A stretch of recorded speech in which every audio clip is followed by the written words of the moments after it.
Hello friends, welcome to sports all rounder YouTube channel. Kabaddi தான் PK12 தான் தமிழ் தலைவாஸ் தான். எஸ், ஏதாவது பேசுங்க சார், தமிழ் தலைவாஸை பற்றி பேச மாட்டேங்க. நிறைய பேர் ஆதங்கப்பட்டீங்க. ரைட், அதுக்கேற்ற மாதிரி சோஷியல் மீடியா ரொம்ப ஆக்டிவ் ஆகிட்டாங்க இப்போது தமிழ் தலைவாஸ். எல்லா டீமுமே போன வாரம்லாம் பார்த்துருந்தீங்கன்னா அவ்வளோ ஆக்டிவாக இல்லை யாரும். ஏன்னா அது மிடில் ஈஸ்ட் டென்ஷன் ஒன்று இருந்துகிட்டே இருந்தது. உங்களுக்கு தெரியும், அந்த வார் ஜோனு. இப்போ எல்லாமே அமைதி ஆகிடுச்சு. உலகமே அமைதி தானே எதிர்பார்க்குறோங்க. ஸோ இப்போ அந்த டென்ஷன்லாம் குறைஞ்சிடுச்சு, ஸ்டாப் பண்ணிட்டாங்க. பிரச்சனைலாம் சால்வ்டு. அதனால் இப்போ எல்லாமே பேக் டு நார்மல். அதே ஒரு காரணம், இது வரைக்கும் டேட் அனௌன்ஸ் பண்ணாதது. அண்ட் அந்த டென்ஷன் மட்டும் முடியலன்னா போஸ்ட்போன் கூட ஆயிருக்கும் அந்த PK12. ஆமாம், கோவிட் பீரியடில் எப்படி போஸ்ட்போன் ஆச்சு, என்ன நடக்கும்னு தெரியாமே இருந்தோம் இல்லையா, அது மாதிரி ஆயிருக்கும். பட் நல்லது, கடன்னு பேசி முடித்து ஒரு முடிவுக்கு வந்து ஸ்டாப் பண்ணிட்டாங்க வாரெல்லாம். ஸோ எல்லாமே பீஸ்ஃபுல்லாக போயிட்டுருக்கு. அதனால் திருப்பி எல்லாருமே சோஷியல் மீடியாவில் எல்லா டீமும் சொல்கிறேன் ஆக்டிவ் ஆக ஆரம்பிச்சிட்டாங்க. தமிழ் தலைவாஸ் மட்டும் விதிவிலங்க. என்ன நேற்றே ஒன்று போட்டாங்களே, முந்தானே தான் கூலி இது ப்ரொமோ சாங் ஒன்று வந்தது, பார்த்துருப்பீங்க. டி ராஜேந்தர்லாம் அவரோட ஸ்டைலில், அவர் குரல், Anirudh music, Sandy master dance, group dance பார்த்துருப்பீங்க. கொஞ்சம் ஸ்பீடு ஏற்றுப்பா, வைப்பே இல்லையப்பான்னு அதே பேக்ரவுண்டில் வச்சு ஒரு ப்ரோமோ வந்திருக்கு. பார்க்க ரொம்ப நல்லாயிருக்கு. அது that itself and indication tournament any moment start ஆகிடும்னு. ஆமாம், ஓனர்ஸ்க்குலாம் எல்லாரும் சொல்லியிருப்பாங்க எப்போ ஸ்டார்ட் ஆக போகுதுன்னு. அண்ட் இன்னும் 3-4 டேஸில் அனௌன்ஸ்மெண்ட் வரும்னு எதிர்பார்க்குறேன். August 15 August 3rd வீக்கில் ஸ்டார்ட் ஆகும். ஆக்ஷன் அப்போ கூட நான் சொன்னேன், நம்ம பப்ளிக் தான் இன்னும் அனௌன்ஸ் பண்ணல, ஆல்ரெடி ஆக்ஷன் டேட்டை சொல்லியிருந்துருப்பாங்க எல்லாருக்கிட்டையும், ஓனர்ஸ்கிட்டையும். நீங்களாம் ரெடி ஆகுங்கன்னு அது தகுந்த மாதிரி தான் பேப்பர் பென்சிலாம் வச்சு எல்லாம் ரெடி ஆகிருப்பாங்க. ஏன்னா அப்பயும் நமக்கு இப்போ சில பிரச்சனை நடந்துகிட்டு இருந்தது.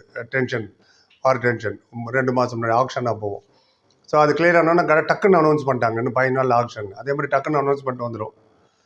உங்களை மாதிரி நானும் அவ்வளோ வெயிட் பண்ணிட்டு இருக்கேன். அதுக்கு முதல்ல ப்ரீ கேம்ப் ரொம்ப ரொம்ப முக்கியம். ரைட், ஸ்டார்டிங் டேட் வந்து வெரி சூன் வரதுக்கு இன்னொரு உதாரணம் என்னென்னா, நம்ம நேற்று வந்து அந்த ப்ரொமோ வீடியோலேயே விஷால் சார்லி இன்னொருத்தரும் கேட்குறாங்க, எனக்கு தெரியும் டேட்டு சொல்லட்டுமா எப்போ ஸ்டார்ட் ஆக போகுதுன்னு.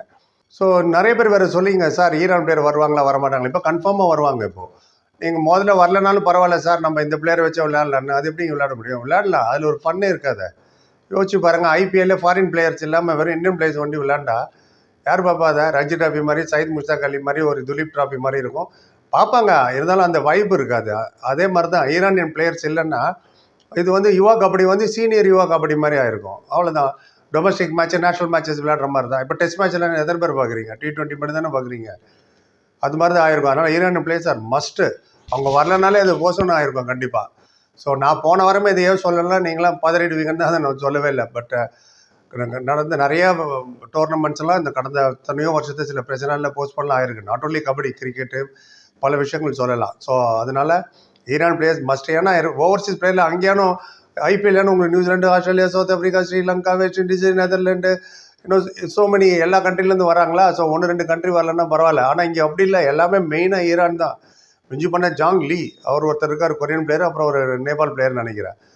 தேர் participation is very very important. அது எல்லாமே கிளியர் ஆகிடுச்சு. கண்டிப்பாக வருவாங்க. ஃபசல் அட்ராச்சாரி, ஷாதுலு அண்ட் நபி பக்ஷ், நம்மளோட மொயின், ஷஃபாகி, பஸ்தாமி, இவங்களாம் இல்லாத டோர்னமெண்ட் எப்படி இருக்கும், கலையிலேருந்து போயிருக்கும். எனிவே, அண்ட் நல்லதே பேசுவோம். எல்லாமே சரியாயிடுச்சு. இப்போது எதிர்பாருங்கள்லாம் இல்லை, எதிர்பாருங்க. இன்னும் 1 வீக்கில் கண்டிப்பாக டேட் வந்துடும். ரைட். இப்போ என்ன சொல்ல வர அதை சொல்லு. Tamil Thalaivas are you ready? அது மாதிரி எல்லாம் ரெடி ஆகிட்டுன்றது தான் அந்த ப்ரீ கேம்புக்கு எனி மொமெண்ட் இவங்க ஸ்டார்ட் பண்ணுவாங்க. நிறைய டீம் ஆல்ரெடி ஸ்டார்ட் பண்ணிட்டாங்க. நேற்று கூட ஒரு வீடியோ போட்டேன், மன்பிரீத் சிங் என்ன சொன்னாருன்னு. மன்பிரீத் சிங் 365 நாளுமே அவர் ப்ரீ கேம்ப் தான். அது பிஸியாகவே இருப்பார் அவர் எல்லாருக்கூடையும், பிளேயர்ஸ் கூட எல்லாம். ஸோ ப்ரீ கேம்ப் எதுக்கு பொதுவாக நடத்துகிறாங்கன்னா, என்ன சார் நடத்துகிற போது ப்ரீ கேம்பில் 2-3 பேர் வர கேட்டிங்க, எதுக்கு சார் ப்ரீ கேம்பில் எல்லாரும் நேராக வர வேண்டியதானே? அப்படி கிடையாது.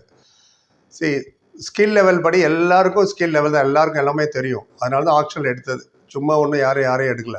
இனிமேல் தான் அர்ஜுன் பவனுக்கெலாம் டூஆர் டை எப்படி அடிக்கணும், போனஸ் எப்படி இருக்கணும்னு சொல்லி தரணுமா என்ன?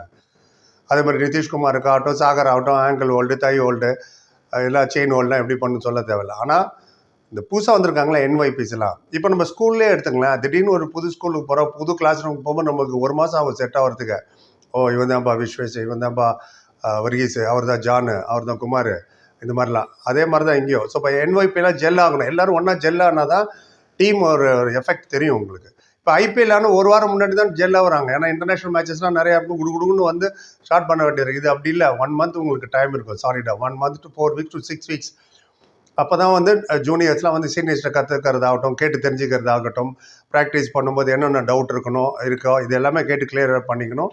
சஞ்சீவ் பல்லியானோட ஒரு கோச், அவரோட அசிஸ்டண்ட் ஆகட்டும், நம்ம சுரேஷ்குமார் பிரமாதம், இந்நேரம் எல்லாருமே ஒர்க் அவுட் பண்ணியிருப்பாங்க. எதிர் அணியோட யாரோட வீக்னஸ் என்ன, எந்த ரைடர் எப்படி, டிஃபெண்டர் எப்படி, எல்லாமே. நிறைய பிளேயர் இப்போ வேறு டீம்லேருந்து வந்திருக்காங்களா. இப்போ பவன் ஷராவத் என்ன தான் நம்மக்கிட்ட ஒரு மாதம் ப்ரீ கேம்பில் இருந்தாலும் PKL 9ல் இப்போ தெலுங்கு டைட்டன்ஸ்லேருந்து வந்திருக்காரு. அர்ஜுன் தேஷ்வாலும் ஜெய்ப்பூர்லேருந்து வந்திருக்காரு. ஸோ புது பிளேயர் மாதிரி தான் அவங்க கணக்கு. நான் புது NYP இந்த பேப்பரில் படிச்சுட்டு இருந்தாங்க பசங்க, அவங்க தான் நிறைய NYP இவங்களுக்கும் நிறைய விஷயங்கள் சொல்லி தர வேண்டியிருக்கும். இல்லை பெரிய பெரிய ப்ளஸ் என்னென்னா ப்ராக்டிஸ் பண்ணும்போது அர்ஜுன் தேஷ்வாலையும் நம்ம பவன் ஷராவத்தையும் இவங்க டேக்கிள் பண்ணுவாங்க கண்டிப்பாக ப்ராக்டிஸில். அதுவும் ஒரு பெரிய எக்ஸ்பீரியன்ஸ். அவங்க 2 பேருமே நீங்கள் அவுட் பண்ணிட்டீங்கன்னா எந்த பிளேயர் வந்தாலும் எந்த ரைடர் வந்தாலும் அவுட் பண்ணுவாங்க. அது ரொம்ப முக்கியமான விஷயம். அதை நம்ம நோட் பண்ணோம். போன சீசன் நம்ம ப்ராக்டிஸ் பண்ணும்போது சச்சின் தன்வர் மட்டும் தான் இருந்தார் டேக்கிள் பண்ணோம், எதிர் பிளேயரில் டேக்கிள் பண்ணி. அப்படியும் நம்ம one of the best defending டீம்னு செமிஃபைனல் வரைக்கும் தமிழ் தலைவாஸ் தான் பெஸ்ட் டிஃபெண்டிங் டீம்னாங்க. இவர் வேறு நிதிஷ்குமார் அவார்டு வேறு வாங்கிட்டு போய்ட்டார். இப்போ சாகரும் சேர்த்துங்க.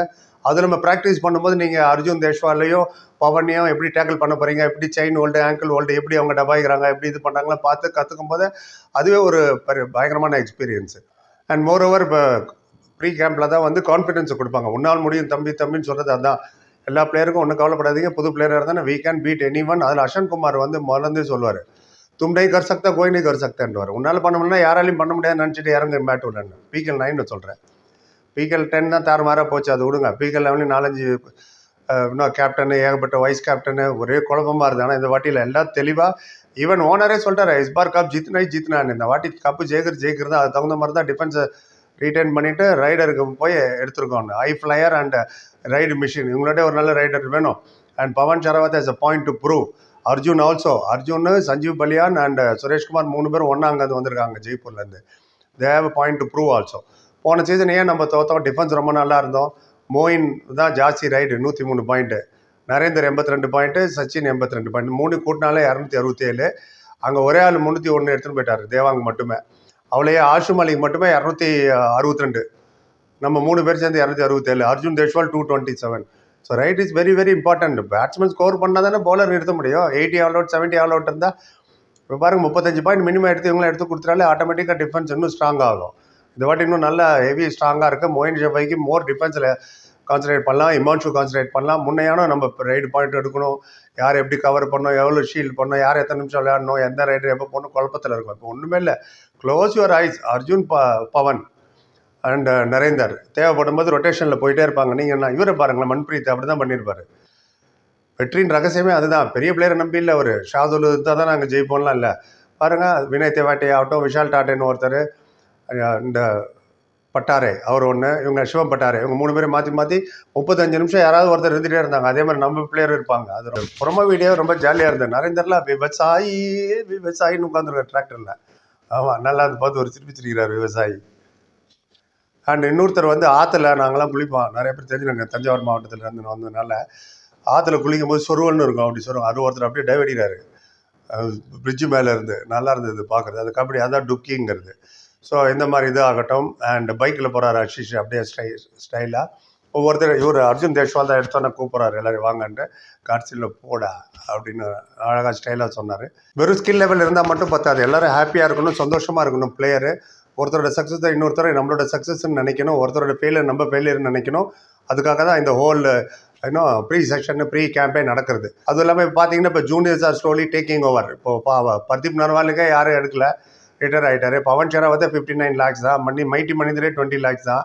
அப்புறம் பாருங்கள், இதில் என்ன தெரியுது, juniors are slowly taking over. எப்படி மினிமம் நீங்கள் எதிர்பார்க்கலாம், என்ன நினைக்கிறீங்க, எவ்வளோ தூரம் போவோம், என்ன எல்லா வீடியோ எல்லா டீமை பற்றி போட்டிருக்கோம். தேவாங்க ஒரு இன்டர்வியூ கொடுத்துருந்தேன், நாங்கள் தான் ஜெயிப்போம் அந்த வாட்டி கப்புன்னு. அதை பற்றி என்ன சொன்னார்னு போட்டிருக்கோம், அதை உங்களோட அபிப்பிராயத்தை சொல்லுங்கள். பார்க்காதவங்க போய் பாருங்கள். கிரிக்கெட் நிறைய ஷார்ட்ஸ் வீடியோ போட்டிருக்கோம், பிடிக்குதோ இல்லையா அங்கே போய் ஒரு லைக்கை போட்டுவாங்க. ஸோ இப்போதைக்கு தான் ஏதாவது சொல்லுங்கள். நீங்கள் தமிழ் தலைவாசை பற்றி நிறைய விஷயம் சொல்லிட்டேன். ப்ரீ கேம்புக்கு ரெடி ஆகிட்டு இருக்கோம். டேட் எனி மொமெண்ட் வரும், அதுக்காக அதை பற்றி நிறைய பேசுவோம். பிறகு பார்த்து பேருக்கு நன்றி. Like, comment, share and subscribe. சந்திக்கிறேன். Thank you so much.